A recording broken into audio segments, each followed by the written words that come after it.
Today, on Starfield Essentials, your weekly Starfield news report, new Va'ruun POIs, Neon Island, Volcanic Kreet, LooterBot didn't work for me, track NPCs with tracker gun, and keeping NPCs out of my bridge. All stories have chapter markers for easy navigation and links in the description for sourcing. My name is Richard. Let's get started. New Va'ruun POIs. I'm always hunting for new POIs, and we have some beauties in this new free mod. Project Viper Covenant by Felipe Fogaca is available on Creations and Nexus Mods. You'll need the Shattered Space DLC to play this mod. Boo, hiss. I get it, but it makes sense for this one. I actually like Shattered Space. If you want to see why, check out any of the videos on my playlist, linked in the description. This mod continues to be under development, but when I tried it, I concentrated on visiting one of the 3 new Va'ruun encampments. You can find 3 of them on Serpentis 4.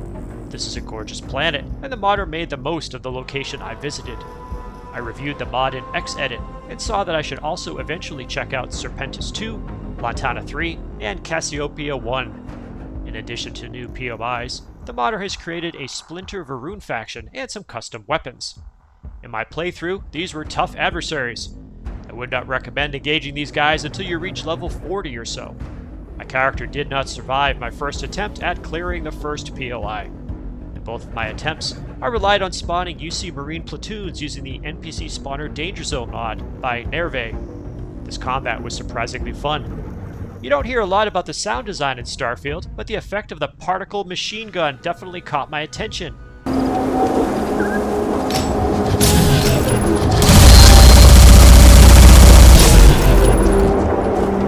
I enjoyed this mod, and I look forward to visiting the other encampments. If you're enjoying this video, please consider subscribing. Almost half of you watching are subscribed, but half are not. If you want to tell the world and YouTube that you enjoy positive and honest Starfield content, subscribing is a great way to do that. Thank you. Next, Neon Island. Speaking of POIs, here's another new one that I've been watching for a while. Neon Island by MillsBuilds is available on Creations. This is a pretty big new location, not far from Neon City. When you visit this POI, you immediately notice how much work went into it. I barely scratched the surface to get the footage for this video. My only concern with the location is that it's mainly a place for exploration. You may encounter terramorphs there, but otherwise there didn't seem to be any NPCs wandering about.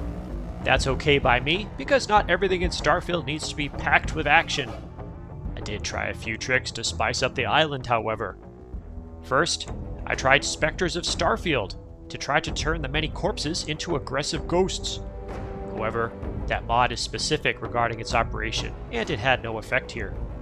Second, I tried using the NPC spawner Dangerzone mod again. This time I spawned Crimson Fleet Pirates. I had a great time clearing the island since I was not familiar with its layout. This is another good example of making your own fun in Starfield, thanks to its open sandbox nature.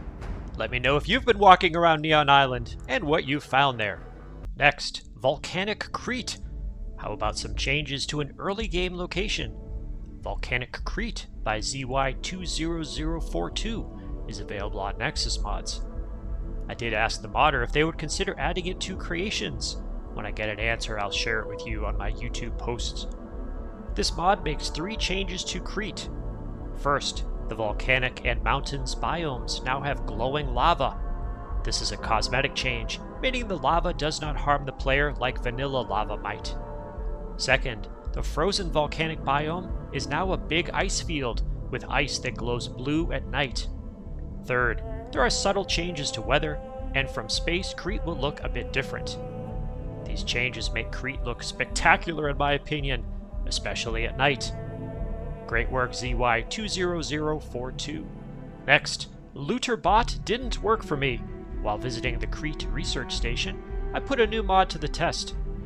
LooterBot by QOO Estelle, or Q Estelle, is available on Creations and Nexus Mods. This mod adds a small robot that is supposed to follow the player and loot locations as you traverse them. Fortunately, I could not get this mod to work properly. Not sure what the problem was, but I was only able to collect a few resources with it.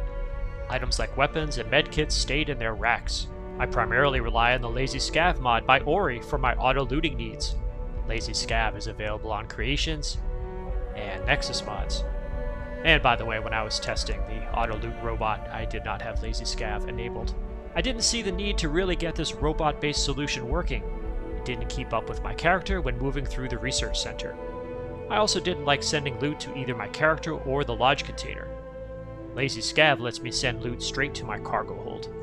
If you want an auto-looting solution, I suggest staying with Lazy Scav.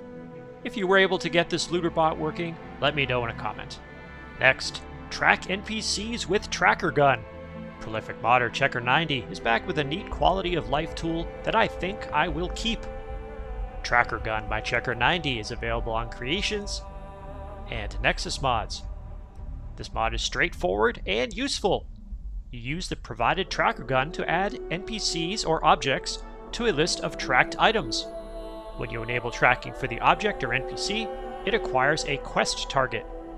This allows you to find that target if you become separated in-game. For example, I could add a quest marker to my Xenopet Foxbat named Bigfoot. When I want to find Bigfoot, I activate the tracking quest and follow the marker until we are reunited.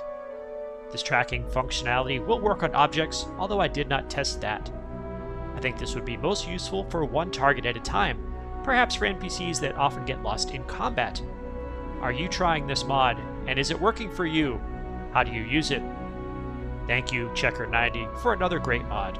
And finally, keeping NPCs out of my bridge? We just talked about getting closer to NPCs. How do we keep them far away from us? This has been an issue on my ships, so I looked for possible answers. Here is one that I tried. TN's Restricted Area Markers is available on Creations and Nexus Mods. This mod lets you add a marker to the exterior of certain ship areas. The effect of the marker is to remove the interior navigation mesh. This means NPCs will not be able to traverse the area, effectively keeping them out. I hoped I might be able to use this to keep NPCs out of my ship's bridge. Unfortunately, NPCs can still spawn there. I read online that some players have successfully used this mod to mark locations like the captain's quarters as private. Let me know in a comment if you use this mod and how it works for you. I hope you enjoyed the bonus midweek video on the new From the Gutter to the Skyline mod. If you'd like to see more of these bonus in-depth mod reviews, please let me know in a comment. Thank you to all my subscribers. Please consider subscribing to show YouTube that you enjoy positive and honest Starfield content. Special thanks to all channel members. I hope you're enjoying our private Discord server. If you'd like to know more about membership, please click the join button on the channel. There is no obligation. I use your contributions to pay for drives for capturing footage and to buy creations to review. And boy, do I have a list to review. I'll hope to get to them in the coming weeks. What have you been doing in Starfield? Your insights make this channel a place for positive and honest discussion of the game. In addition to videos, I also post to the community tab for this channel on a daily basis. If you subscribe, you will see these posts in your YouTube feed. If you made it to this part of the video, please leave a comment with the word Mustafar. Also, remember to ring the bell icon and select all notifications. Check out my other videos, and please tell your friends about the channel. My name is Richard. I will see you in the Starfield.